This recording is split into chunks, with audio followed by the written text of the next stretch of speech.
Secretary तालीम का government boys school घारों का दौरा, स्कूल की हालत पर सहाफियों के सवाल की बौछार। सेक्रेटरी तालीम सहाफियों के सवाल से परेशान। मजीद देखते हैं मोहम्मद अली मल्लाह की इस रिपोर्ट में। घारो सेक्रेटरी तालीम अहमद बख्श नारेजो का गवर्नमेंट हायर सेकेंडरी स्कूल घारो का दौरा, स्कूल की हालत पर सहाफियों के सवालों की बौछार।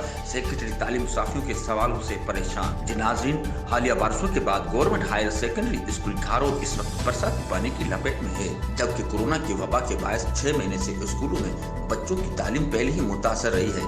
ताहम 15 सितंबर से हुकूमती फैसले के बाद SOP के तहत स्कूलों में तालीम का सिलसिला दोबारा शुरू कर दिया गया, जिसकी सूरत देखने के लिए सेक्रेटरी तालीम अहमद बख्श नारेजो सिंध के स्कूलों के दौरे पर निकले और पहले गवर्नमेंट हायर सेकेंडरी स्कूल घारो पहुंचे, जहां जिला ठठा का बड़ा शहर घारो और उसका बड़ा गवर्नमेंट हाई स्कूल सेकेंडरी को बरसाती पानी में डूबा हो पाया। और इस पर जब साफियों की जानिब से सवाल किए गए तो वो उसकी जवाब देने के बजाय टाल मटोल करते हुए पूरे सिंध के सरकारी स्कूलों का यही हाल है का जवाब देकर जान छुड़ा ली। ताहम स्कूल बुनियादी मसाइल का शिकार है, जहाँ बाथरूम, पीने का साफ पानी, स्कूल के कमरों से पानी की निकासी, ग्राउंड से पानी की निकासी को मुमकिन बनाए नहीं जा सका और तालबात क्लासेस में पानी में ही तालीम हासिल करने पर मजबूर हैं। याद रहे, सिंध गवर्नमेंट तालीम के हवाले से बड़े दावे करती रही है, जबकि सरकारी स्कूलों की हालत इंतहाई खराब है और बुनियादी सहूलतों के फिकदान के बायस तालबात सख्त परेशान हैं। इस मौके पर उनके हमरा assistant commissioner Salim Memon, DO education और दीगर भी मौजूद थे।